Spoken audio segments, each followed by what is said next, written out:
வணக்கம். வாழ்க வளமுடன், வாழ்க வையகம். உலகத்து மக்கள் அனைவருக்கும் எல்லா நாட்களும் மகிழ்ச்சி தரக்கூடியதாக அமையணும்னு வாழ்த்துறோங்க. இன்னைக்கு நான் என்ன பேச வேண்டும்?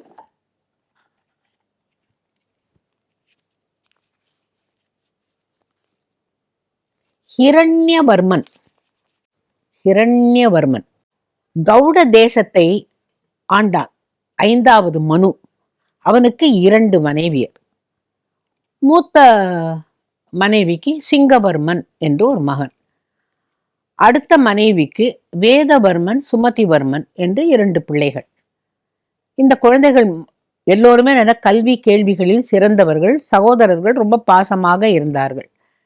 இந்த 5வது மனு என்ன நினைச்சாராம், எனக்கு அப்புறம் இந்த மூத்தவனுக்கு தான் பட்டம் கட்டணும் அப்படின்ன பொழுது அவருக்கு இதுலெல்லாம் நாட்டமே இல்லை. ஏன்னா பிறக்கும் போதே அவருக்கு உள்ளுக்குள்ள ஏதோ ஒரு வேட்கை. இந்த வேட்கை இருந்ததுனால்தான் ரமண மகரிஷிகள் திருவண்ணாமலைங்கிற அந்த சொல்ல கேட்ட உடனே அந்த வேட்கையினாலதான் அவர் அங்க போனார். அந்த அதாவது ஒரு தொடர்பு இருக்கும். அது போல இவருக்கு எனக்கு ஏதோ ஒரு வேட்கை இருக்கு, எனக்கு ராஜாவாக வேண்டாம், இல்ல மூத்தவனுக்கு தான் பட்டம் கொடுக்கணும் அப்படின்னு சொன்ன பொழுது அவர் சொன்னார், எனக்கு உடம்புல ஒரு சின்ன குறை இருக்கு, குறை இருக்கிறவன் அரசனாக கூடாது, என்னை விட்டுடுங்கோ அப்படின்னுட்டு அரண்மனையை விட்டே போயிட்டார். அரசிக்கெல்லாம் ரொம்ப வருத்தம், என்னுடைய மகன் போயிட்டு அடுத்தவன் சுமதியா இல்ல வேதவர்மனா யாருக்கோ நீங்க பட்டம் கட்டுங்கன்னு சொல்லிட்டு அவர் போயிட்டார். போனவர் காசிக்கு போய் கங்கையில் நீராடிய பொழுது அவருக்கு அந்த வேட்கை ரொம்ப ஜாஸ்தியா போச்சு. எங்கேயோ எதையோ நாடுகிறது மனசு அப்படின்னு சொல்லிட்டு நேர திருக்காலத்தி வந்தாராம்.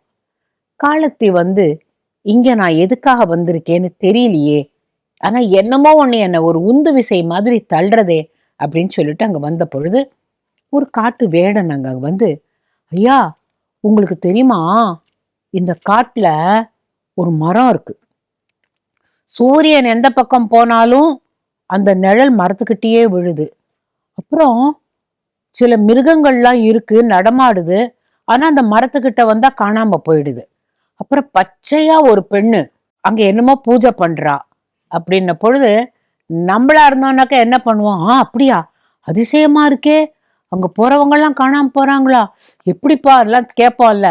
அவர் சொன்னாரா, எந்த இடத்துல என்னை கொண்டு போய் காட்டு அப்படின்ன பொழுது வேடன் அழைச்சுன்னு போய் காட்டுறான். மாமரத்துக்கு அடியில ஒரு லிங்கம், அங்க பூவெல்லாம் சிதறி கிடக்கு. அந்த பச்சை நிற பெண் உடனே அவர் சொல்ற மனசுல நினைச்சுக்கிறார், பார்வதியாக இருக்கலாம், இவனுக்கு தெரியவில்லை. அப்ப இங்க மிருகத்தை பத்தி சொன்னான் அப்படின்னு சொல்லிட்டு சுத்தி தேடுகிற பொழுது வியாகிரபாதர் கண்ணில் பட்டார். இவன் போய் வணங்கி, சுவாமி நான் இதுக்காக தான் வந்திருக்கேன்னு நினைக்கிறேன் அப்படின்ன பொழுது அவர் சொன்னாராம், நீ அங்க இருக்கிற தடாகத்துல போய் குளிச்சுட்டு வாயேன்.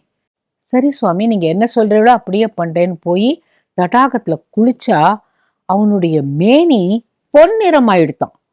பொன்னிறம் எடுத்து, அதனால அவனுக்கு நீ ஹிரண்யவர்மன், உன்னால் ஒரு காரியம் ஆக வேண்டும் அப்படின்னு சொன்னாராம்.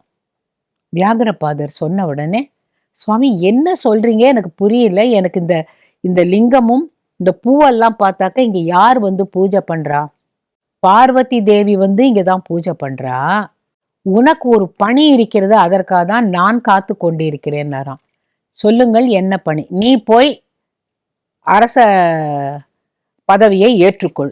இல்ல சுவாமி நான் வேண்டான்னு விட்டுட்டு வந்துட்டேன். இல்ல, நீ அங்க போய் அரச பதவி எடுத்துக்கொண்டு தேவையான பொருட்களை எடுத்துக்கொண்டு இங்கே வா, உனக்கு ஒரு பணி இருக்கிறது. சரி, அவர் சொன்னதுனால எல்லாரும் ஆச்சரியப்படுறாங்க. சாதாரணமா போனோமா அப்படியே பொன்னிறமா வரான், ஹிரண்யவர்மனா வரா. வந்த உடனே தம்பிகள்கிட்ட பொறுப்பை கொடுத்துட்டு, எனக்கு கொஞ்சம் செல்வம் மட்டும் வேண்டும் அப்படின்னு சொல்லி எடுத்துக்கிட்டு வந்து, அவன் முதலில் கட்டியதுதான் சிதம்பரம் கோவில். வியாகிரபாதர் சொல்லி கட்டப்பட்டதுதான் சிதம்பரம் கோயில்.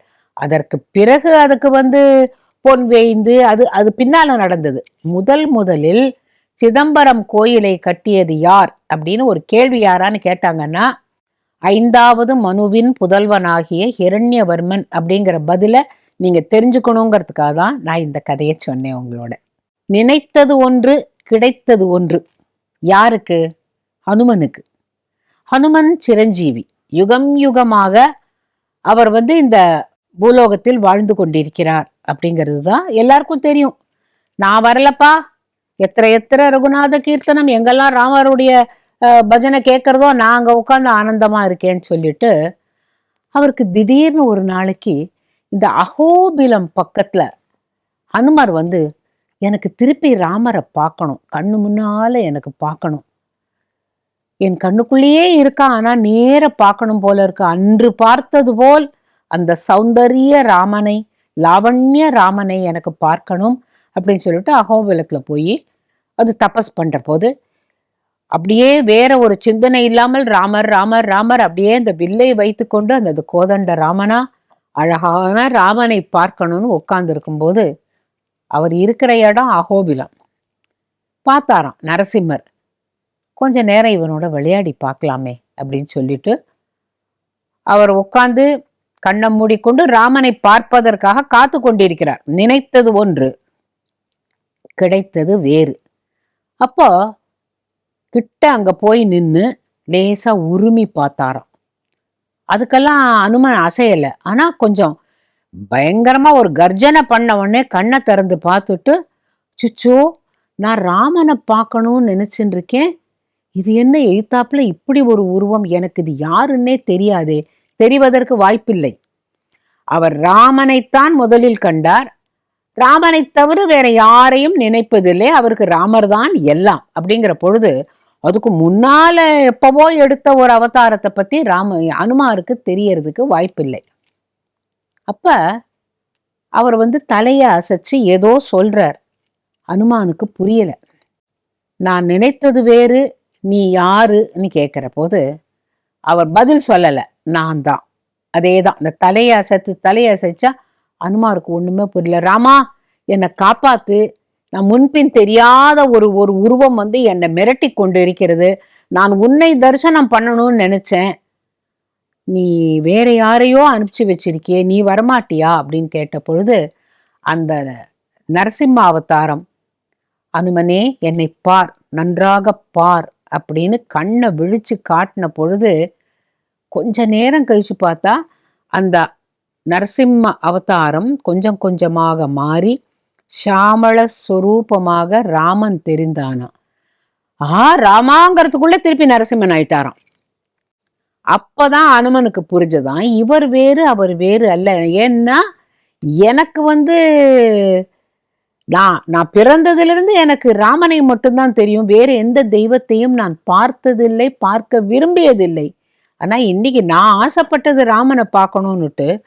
ஆனா ராமனும் நரசிம்மனும் ஒண்ணுதாங்கிறது எனக்கு இவ்வளவு நாள் தெரியாம போச்சே. என்ன எல்லாரும் நவவியாகரண பண்டிதன், தெரியாதது ஒண்ணுமே இல்லைன்னு சொல்றா. ஆனா இன்னைக்குதான் நான் தெரிஞ்சினேன், என் ராமன் தான் மத்ஸ்யாவதாரமாக வந்தான். அவருக்கு அந்த அந்த ஞானம் வந்தாச்சு. மத்ஸ்ய கூர்ம வராக இத்தனை அவதாரமும் எடுத்து நரசிம்மரா வந்தவரும் அவர் தான். நான் இங்க இருக்கிற இடம் அஹோபிலம், அது நரசிம்மருடைய இடம்ங்கிறதுனால அவரையும் நான் தரிசித்தேன் அப்படின்னுட்டு ராமா உன்னுடைய கருணையே கருணைன்னு சொன்னாராம். அதனால நீங்க அஹோபிலம் போகும்போது ரொம்ப பேர் அங்க படிகடியெல்லாம் ஏறவே முடியாதுன்னு சொல்றா. ஆனா சொல்றப்போ நரசிம்மா நரசிம்மான்னு சொல்லிட்டு ஏற மாட்டாங்க, ராமா ராமான்னு சொல்லிட்டு ஏறுவாங்க. ஏன்னா அனுமாருக்கு ராமரை தரிசிக்கணும்னு அவர் ஆசைப்பட்டதற்கு நரசிம்மர் தரிசனம் கொடுத்ததுனால அந்த ராமா ராமான்னு சொல்லி நடக்கும்போது எளிதாக இருக்கும் அப்படிங்கிறது ஒரு ஒரு அழகான கதை. அனுமாருக்கு நரசிம்மராகவும் காட்சியளித்தார், ராமராகவும் காட்சியளித்தார். கிருஷ்ணர் அர்ஜுனனுக்கு ஏன் கீதையை உபதேசித்தார்? ஏதோ ஒரு காரணம் இருக்கணும்ல. என்ன காரணம் அப்படின்னு நாம இப்ப கேள்வி கேட்டு இருக்கோம். இந்த கேள்வி நமக்கு இல்ல, அர்ஜுனன் மனசுல எழுந்ததாம்.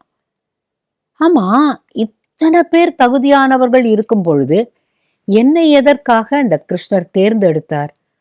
எனக்கு தகுதியே கிடையாதே அப்படின்னு யோசனை பண்ணானா.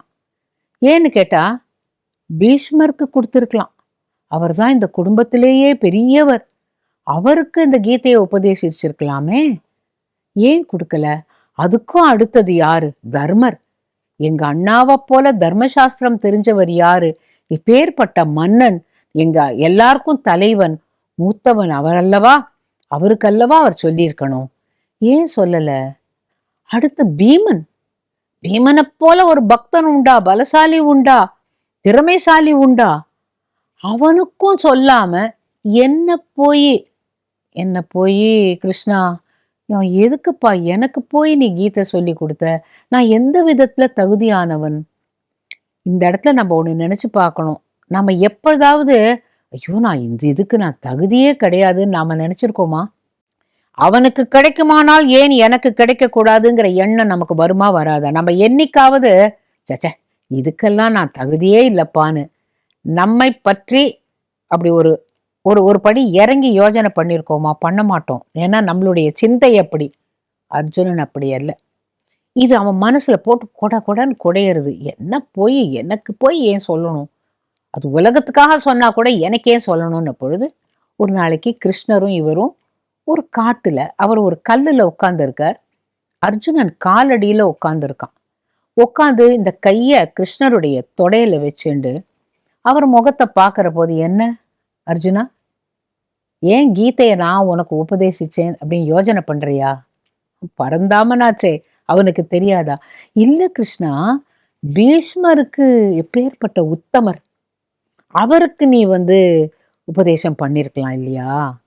சரி, அவராவது எதிர்கட்சியில இருக்கார், அதனால நீ வேண்டான்னு சொல்லியிருக்கலாம். எங்க அண்ணா தர்மர் எல்லா விதத்திலையும் தகுதியானவர் தானே, அவருக்கு ஏன் நீ சொல்லல கிருஷ்ணா? எங்க அண்ணன் பீமன் பலசாலி மட்டுமல்ல, பரமபக்தன். ஒரு வேளை கூட பூஜை தவற மாட்டான். வேற என்ன செய்யறானோ இல்லையோ உனக்கு பூஜையே எப்போதும் பண்ணிடுவான். அவனுக்கும் சொல்லாம நீ என்ன போய் தேர்ந்தெடுத்தியே? நீ நினைக்கிற மாதிரி நான் நல்லவன் இல்லை இல்லையா அப்படின்னு அர்ஜுனனே சொல்றான். தன்னை பத்தி சொல்றான். என்ன வில்வித்தை மட்டும்தானே எனக்கு தெரியும், மற்றபடி என்ன சாமர்த்தியம் எனக்கு இருந்திருக்கு சொல்லு கிருஷ்ணா. அப்ப கிருஷ்ணர் சொன்னாராம், எப்ப உன்னை பத்தி நீ உண்மையா உணர்ந்து பேசுறியோ விஷயத்த சொல்றேன் கேளு. பீஷ்ம பிதாமகர் உத்தமர் இல்லை.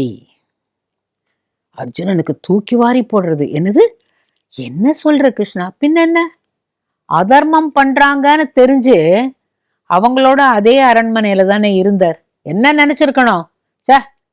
இந்த துரியோதனை பண்றதெல்லாம் அதர்மம், நான் இங்க இருக்க மாட்டேன்னு வெளியில வரலையே, அங்கேயே இருந்து கொண்டு, ஆனா அதர்மம் நடக்கிறதுன்னு அவருக்கு தெரியும், கண்ணை மூடிட்டு இருந்தார். சரி, உங்களெல்லாம் பாக்குற போது என்ன சொல்வார்? சத்தியமேவ ஜெயத்தே, தீர்காயுஷ்மான் பவ, சத்தியமேவ ஜெயத்தே சொன்னாரே தவிர அங்க துரியோதனன் நன்னா இருக்கணும்னு நினைக்கிறார், அங்கேயே இருக்கார். உங்களை பார்க்கிற பொழுது ரெட்ட வேஷம் போடுறார். அதாவது 2 குதிரையில் சவாரி செய்கிறவர் பீஷ்மர், அவரை நான் உத்தமர் என்று ஏற்றுக்கொள்ள மாட்டேன் அப்படின்னு அழுத்தம் திருத்தமாக சொல்லிவிடுகிறார். ஓ, அப்ப அர்ஜுனன் யோஜனை பண்ணி பார்க்கிறான். ஆமா, நம்ம பார்க்கிற போது சத்தியமேவ ஜெயத்தே, உங்க பக்கம் சத்தியம் இருக்கிறது, வெல்வீர்கள் அப்படிங்கிறார்.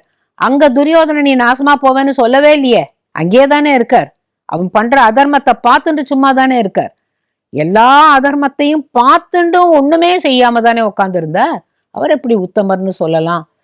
சரி கிருஷ்ணா, எங்க அண்ணா தர்மரா, நீ நினைக்கிற மாதிரி அவர் பெரிய தர்மவான் இல்லை. சொல்ல சொல்ல அர்ஜுனனுக்கு தூக்கி வாரி போடுறது. என்ன சொல்ற? பின்ன என்ன, ஒரு சூதாடணும்னு ஒரு ஆசை, அப்ப தனக்கு ஆட தெரியுமாங்கிறத யோஜனை பண்ணல. அவர் எல்லாத்தையும் முதல்ல பண்ணிடுவார், அப்புறமா ஐயோ நான் பண்ணது தப்பும்பர். அவர் என்னைக்கானு சிந்தித்து செயல்பட்டிருக்காரா? எல்லாத்துலயும் அவசர கால் வச்சிருவார். அப்புறம் ஆபத்துனா கூட என்ன கூப்பிடவே மாட்டார். கிருஷ்ணர் சூதாடுவான்னு சொல்லவே இல்லையே, ஏன்னா தனக்கு தெரியும் தானே. போனார், அப்புறம் உங்க எல்லாரையும் பணையம் வச்சார். அவர் எல்லாத்துலயும் அவசர கொடுக்கப்பா, அவருக்கு ஒண்ணு நீங்கள்லாம் நினைக்கிற அளவுக்கு அவருக்கு அத்தனை போராது. அர்ஜுனன் அப்ப கூட கன்வின்ஸ் ஆகல. சரி, என்னுடைய அண்ணா பீமன் அவனா, அவன் பலசாலி பக்திமானே தவிர மனோவலிமை போராது. அவனால குழப்பம்தான் நிறைய நடந்திருக்கே தவிர அவன் குழப்பத்தை சால்வ் பண்ணதே கிடையாது. போற இடத்துல எடுத்தேன் கவுத்தேன்னு எத்தையானு பண்ணிவிடுவான். அவனுக்கெல்லாம் மனோவலிமைங்கிறது கொஞ்சம் கூட போராது, நிறைய வீக்னஸஸ் உண்டுப்பா. சரி, அப்ப என்கிட்ட என்ன நீங்க பார்த்தீர்கள்? எனக்கு ஏன் சொல்லணும்னு நினைச்சீங்க? எனக்கு அப்படியே கூனி குறுகி போறேன்ன பொழுது, இல்ல பார்த்தா நீ அஸ்திர சஸ்திர வித்தையிலெல்லாம் மிகச் சிறந்தவன். ஆனா உன்னுடைய மனசு வேற யாருக்கும் இல்ல. அப்ப இப்பதான் அர்ஜுனன் கைய கட்டிண்டு உட்கார்ந்தானாம். உங்களை பத்தி யாரோ ஒருத்தர் சொல்லுகிறார். நம்ம அந்த மமதையில கேட்க மாட்டோம். ஐயோ, என்ன போய் இப்படியெல்லாம் சொல்றாரே, நம்ம அப்படியே குறுகி போயிடுவோம் இல்லையா? நான் சொல்றேன் கேளு அர்ஜுனா. நீ முதல்ல அங்க வந்து அத்தனை பேரையும் பார்த்த உடனேவே என்ன சொன்ன? இத்தனை பேரும் என்னுடைய ரத்தம், என்னுடைய பெரியவர்கள், என்னுடைய குருமார்கள், இவர்களை கொல்வது நியாயமா அப்படின்னு நீ ஒன்ன கேட்டுண்ட. ரெண்டாவது, கிருஷ்ணா இந்த சண்டை வேண்டாம், நான் இது எல்லாத்தையும் கீழே போட்டு விடுறேன், நான் இவ எல்லாரையும் மன்னிச்சுடுறேன், ராஜ்யமே எங்களுக்கு வேண்டாம், நான் கொடுத்துடுறேன். ஏன்னா இத்தனை பேரை சாக அடிச்சு எனக்கு ஒரு மணிமுடி, எங்களுக்கு ஆட்சி தேவையா? யாரை வைத்துக்கொண்டு நாங்கள் ஆட்சி புரிய போகிறோம்? அத்தனை பேர் மடிஞ்சுட்டாக்க, உறவு கூட பிறந்த அண்ணன் தம்பிகள், உடன் பிறந்த இல்ல, எங்களுக்கு தம்பி முறை வேண்டிய துரியோதனன், அவ எல்லாரையும் கொன்னுட்டு நாங்க எப்படி ஆள முடியும்னு நினைச்ச. நான் எல்லாரையும் மன்னிச்சு பழசெல்லாம் மறந்து நாங்க பழையபடி நல்லா இருக்கலாம்னு நீ நினைச்சவன் ஒத்தந்தான் நீ நினைச்ச. உன்னுடைய மனசில் களங்கம் இல்லை. இல்ல கிருஷ்ணா, நான் எனக்கும் வீக்னஸ் எல்லாம் இருக்கு. நான் போற இடத்துலலாம் ஒரு கல்யாணத்தை பண்ணிக்கிட்டு நான் எந்த விதத்துல அருகதை என்பது அதை சொல்லாத. ஒரு அபிமன்யுவாகட்டும், யாரா இருக்கட்டும், எல்லாரையுமே நீ நினைச்சு உனக்கு நடக்கல, எல்லாம் இறைவன் அருளால் உனக்கு இதெல்லாம் நடந்தது. காரணம், கடைசி நிமிஷத்துல மன்னிக்க ரெடியா இருந்த அவெல்லாம் கொல்வது நியாயம் அல்லன்னு ஒரு பயம் வந்தது உனக்கு. ஏன்னா ஒரு குழந்தைய கொன்னா சிசு ஹத்திங்கிறோம், உடன் பிறந்தவர்களை கொண்டால் அது என்ன ஹத்தி? நீ அந்த பாவத்துக்கெல்லாம் பயந்துதான் உன்னுடைய காண்டிபத்தை கீழே போட்டு நான் ஒண்ணுமே பண்ணல, நான் இங்கேருந்து ஓடி போயிடுறேன்னு சொன்ன பாரு. நீ கோழையாக அல்ல, உன்னுடைய இளகிய மனசு. அப்ப நான் நினைச்சேன், எனக்கு இந்த நல்ல பிளையபிளா, அதாவது நான் சொல்கிற விஷயத்தை வாங்கி கொள்ளக்கூடிய பணிவும் பக்குவமும் இருக்கிற ஒருவன் தான் எனக்கு தேவைப்பட்டான். நீ எனக்கு மிகுந்த ஆப்தன், அத்தனை பேரை விட எனக்கு மிகவும் பிரியமானவன். பார்த்தா என்ன முகத்தை நிமிந்து பாரு, உன்னுடைய நல்ல உள்ளம் உனக்கு தெரியாது, எனக்கு தெரியும். யார் யோக்கியதை உள்ளவர்கள், யாருக்கு யோக்கியதை இல்லை என்பதை உணர்பவன் நான். அதனால்தான் உனக்கு சொன்னேன். நான் உனக்காக சொல்லவில்லை, அதை உலகத்திற்காக சொன்னேன். நீ என் உலகம் அப்படின்னு சொன்ன உடனே அப்படியே காலை பிடிச்சிட்டு அழுன்னு அழுதுட்டானா அர்ஜுனன். எனக்கு இந்த கதை ஏன் ரொம்ப பிடிக்கும்னா, ஐயோ நான் கூட இதுக்கெல்லாம் பாத்திரமா, அவளுக்கு கொடுத்துருக்கலாமே, இவாளுக்கு கொடுத்துருக்கலாமேன்னு என்னைக்கான்னு நமக்கு மனசுல தோணுமா? அப்ப அர்ஜுனனுடைய உயர்வுக்கு காரணம் அவனுடைய பணிவு. கண்ணனிடம் இருந்த பக்திங்கிறது வேற, பணிவுன்னு ஒண்ணு இருக்குல்ல, அந்த பணிவுனாலதான் அவன் எங்கேயோ உயர்ந்து நிற்கிறான். இந்த பஞ்ச பாண்டவர்கள்ல யார் ரொம்ப சிறந்தவன் அப்படின்னு கேட்டா, கிருஷ்ணனால் விருப்பப்பட்டு கிருஷ்ணனால் கீதை உபதேசிக்கப்பட்ட அர்ஜுனன் தான். அம்மாவே அப்பா, அப்பாவே அம்மா அப்படின்னு ஒரு கதை எப்படி முடியும் அப்படின்னு நீங்க கேட்கலாம். கங்காதாஸ் அப்படிங்கிறவர் ஒரு பெரிய இன்டர்நேஷனல் ஸ்கூல்ல தோட்டக்காரர் வேலை பார்த்துட்டு இருக்கார். அவர் இந்த வெயில் தன்னை போட்டு சுட்டா கூட அதெல்லாம் பார்க்க மாட்டார். ஏன்னா இங்க பல வருஷங்களா அவர் இங்க வேலை பார்த்துட்டு இருக்கார். பியூன் அங்கேருந்து வந்தான், கங்காதாஸ் உங்களை ஹெட்மிஸ்டர் அம்மா கூப்பிடுறாங்க உடனே அப்படின்ன உடனே, ஓ சரி உடனே கூப்பிடுறாங்கன்னா எதுக்கு கூப்பிடுறாங்களோ அப்படின்னு பார்த்துட்டு இந்த தண்ணி பாய்ச்சற இதெல்லாம் ஒரு ஓரமாக வச்சுட்டு, மம்மிட்டியெல்லாம் ஒரு ஓரமாக வச்சுட்டு, முண்டாசை எடுத்து நல்லா உதறி இடுப்பில் கட்டிட்டு அங்கேருந்து மேடம் கூப்பிட்டீங்களா அப்படின்னு நின்று, ஆமாம் நான் ஒன்று படிக்கிறேன் அதை கேளுங்க அப்படின்னுட்டு அந்த அம்மா படிக்கிறாங்க. கவனமா கேட்குறீங்களா? கேட்குறேன். அவர் ஏதோ தனக்கு கடிதாசு வந்திருக்கு அப்படின்னு நினைச்சிட்டு அவர் படிக்கிறேன், நீங்க படிங்க நான் கேட்கிறேன்னு. எல்லா விதத்திலும் பின்தங்கி இருக்கும் பீகார் என்னுடைய தேசம். அங்கு நான் பிறந்தவுடன் என்னுடைய அம்மாவை விழுங்கி விட்டேன். உற்றார் உறவினர் பச்சை குழந்தையான என்னை என் அப்பாவிடம் கொடுத்து விட்டார்கள். அவருக்கு என்னை சரியாக கூட கையில் பராமரிக்க தெரியவில்லை. வீட்டில் உள்ள மற்றவர்கள், கங்கா இப்படி இந்த குழந்தையை வளர்க்கறதுக்கு உன்னால முடியாது, இன்னொரு கல்யாணம் பண்ணிக்கோ என்று சொன்ன பொழுது, வேண்டாம், எனக்கு இந்த குழந்தைதான் எல்லாம், எனக்கு வேறு ஒன்றுமே வேண்டாம் என்ற பொழுது எல்லோரும் உணர்வு பூர்வமாக அவரை பண்ணிக்கொண்டுதான் ஆக வேண்டும், உன்னால் எப்படி குழந்தையை வளர்க்க முடியும், எங்களால் முடியாது என்று அவரவர்கள் விலகி போன பொழுது அந்த குழந்தையை பத்திரமாக எடுத்துக்கொண்டு இந்த ஊருக்கு வந்தார். என்னை தானே வளர்த்தார். தான் சாப்பிடும் பொழுது சில விஷயங்கள் எனக்கு ரொம்ப பிடிக்கிறது என்றால், எனக்கு இது பிடிக்கவே பிடிக்காது, நீ சாப்பிடு என்று கொடுத்தது இன்றுதான் எனக்கு புரிகிறது. அவருக்கு பிடிக்கவில்லை என்று சொன்னது எனக்காக என்று. அப்படி என்னை அம்மாவாக அப்பாவாக வளர்த்தார். இவருக்கு ஓ சரி, புரியறதா? என்ன புரியறதான்? எல்லாம் புரியுறது. பிறகு என்னை ஒரு சாதாரண பள்ளியில் படிக்க வைத்தார். இந்த குழந்தையின் திறமையை பார்த்து இந்த பள்ளியின் ஆசிரியை, கங்கா, ஏன் உன் குழந்தையை இந்த பள்ளியில் சேர்க்கக்கூடாது என்ற பொழுது அதற்கு வசதி இல்லை என்றார்.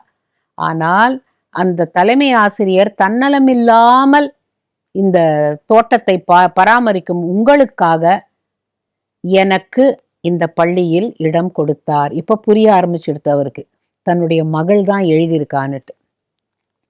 அவர் செய்த தியாகங்களை பத்தியும், எது எப்படி இருந்தாலும் தனக்காக ஒன்றும் வாங்கிக்க மாட்டார், எனக்கு தான் எல்லாம் வாங்கி தருவார், எந்தவித குறையும் இல்லாமல் அம்மா இல்லாத குறையை அப்பாவாக, அப்பா இல்லாத குறையை அம்மாவாக, அவரே இரண்டுமாக இருந்து என்னை காப்பாற்றி இருக்கிறார். இன்றளவும் நான் நல்ல மதிப்பெண்கள் பெற்று வருகிறேன். இதற்கெல்லாம் காரணம் அப்பாவை மனதில் சந்தோஷப்படுத்த வேண்டும் என்ற ஒரு காரணத்துக்காகத்தான். அனாவசியமாக நான் இதுவரை ஒன்றுமே அவரிடம் கேட்டதில்லை. நான் படித்து பெரியவளான பிறகு என்ன தேவையோ அதை அப்பாவுக்கு வாங்கி தர வேண்டும் என்று நினைக்கிறேன். வேறு ஒன்றுமில்லை, நம்முடைய பள்ளியில் அன்னையர் தினம் கொண்டாட போகிறார்கள் என்று தெரிந்து கொண்டேன். அன்று என்னுடைய அப்பாவுக்கு அன்னையாக அவரை அந்த மேடையில் ஏற்றி நான் அழகு பார்க்க வேண்டும் என்று நினைக்கிறேன் என்று எழுதிவிட்டு, இப்படியெல்லாம் நான் எழுதியதற்கு எனக்கு சரிவர மார்க் தரமாட்டீர்கள் என்று தெரியும், என்னை கூப்பிட்டு திட்டினாலும் திட்டுவீர்கள், அன்னையர் தினத்தை பற்றி எழுத சொன்னால் இப்படி எழுதியிருக்கிறாளே என்று என்னை நீங்கள் திட்டலாம், ஆனால் என் மனதில் உள்ளதை கொட்டி தீர்த்து விட வேண்டும் என்பதற்காகத்தான் இந்த கட்டுரையை எழுதியிருக்கிறேன் அப்படின்னு சொல்லிட்டு இந்த பொண்ணு கீழே சுதான்னு கையெழுத்து போட்டிருக்கு. அவர் அழ ஆரம்பிச்சிட்டார். சுஷு, இந்த குழந்தை மனசுல இவ்வளோலாம் இருந்திருக்கா, எனக்கு தெரியலையே மேடம், எனக்கு ஒண்ணுமே புரியலையே. கங்காதாஸ், உட்காருன்னு சொல்லி அவரை தண்ணி குடிக்க சொல்லிட்டு சேர்ல உட்காருங்கன்னு சொல்லிட்டு, இல்ல நீங்க ஒரு நாளைக்கான ஒரு வார்த்தையானு சொல்லியிருக்கீங்களா, இந்த மாதிரி பீகார்லேருந்து வந்தோம், கஷ்டப்பட்டோம், ஒன்னு சொன்னதில்லை, உங்க வேலையை நீங்க பாத்தீங்க. அவ ரொம்ப நல்லா படிக்கிறா. இந்த கட்டுரைக்கு அந்த கரெக்ட் பண்ண டீச்சர் 10க்கு 10 போட்டிருக்கிறாங்க. இப்ப இந்த ஸ்கூல்லயே எல்லாருக்கும் என்ன தெரியுமா ஆசை, உங்களை மேடையில அன்னையர் தினத்தன்னைக்கு நாங்க ஆனர் பண்ணணும்னு நினைக்கிறோம் அப்படின்றப்ப அழ ஆரம்பிச்சிட்டார் அவர். அவர் சொன்னார், அம்மா நான் இதுக்கெல்லாம் அருகதையே இல்லை, அந்த வார்த்தையை நீங்க சொல்லாதீங்க, உங்க குழந்தை உங்களை ஒரு சிம்ஹாசனம் விட்டு அங்க உட்கார வச்சிருக்கா, அங்கேருந்து நீங்க இறங்கி வரக்கூடாது, அவளுக்காக நாங்க எல்லாரும் உங்களை கூப்பிட்டு ஆனர் பண்ண போறோம், நீங்க அன்னைக்கு ஏத்துக்கணும், உங்களுக்கு மனசுல என்ன தோணினாலும் நீங்க பேசணும் அப்படின்னு சொன்ன போது கொஞ்சம் நேரம் ஆச்சா அவருக்கு ஆசுவாசப்படுத்திக்கிறதுக்கு. எத்தனை வருஷம், ஒரு 14-15 வருஷம் கழிச்சு அவர் பட்ட அத்தனை சிரமம், ஊரை விட்டு ஓடி இந்த குழந்தையை தனியாக காப்பாற்றியது, இப்படி எத்தனை அப்பா அம்மார்கள் இருப்பாங்க, யோசனை பண்ணி பாருங்க. அதை ஏற்றுக்கொண்டதோட இல்லாம அந்த பொண்ணை கூப்பிட்டு விட்டாராம். பியூன் அந்த பொண்ணை அழைச்சின்னு வந்த உடனே அந்த பொண்ணை அழுதுகிட்டே அப்பாவை கட்டிக்கிட்ட போதுதான், அவ யூனிஃபார்ம்ல இருக்கா, இவர் மண்ணு கிண்ணு சேரும் சகதியமா இருக்கிற ட்ரெஸ்ல இருந்தாலும் அந்த தலைமை ஆசிரியர் சொன்னாலாம், நீங்கள் உலகத்திற்கே ஒரு பாடம் அப்படின்னுட்டு. ஸோ அன்னையர் தினம்னா அம்மாவை தான் கூப்பிட்டு ஆனர் பண்ணணுங்கிறது இல்லை, அப்பா இல்லாம குழந்தை இல்லை, அப்பாமார்களிலும் அன்னையை போல உள்ளவர்களை தாராளமாக பாராட்டலாம் இல்லையா?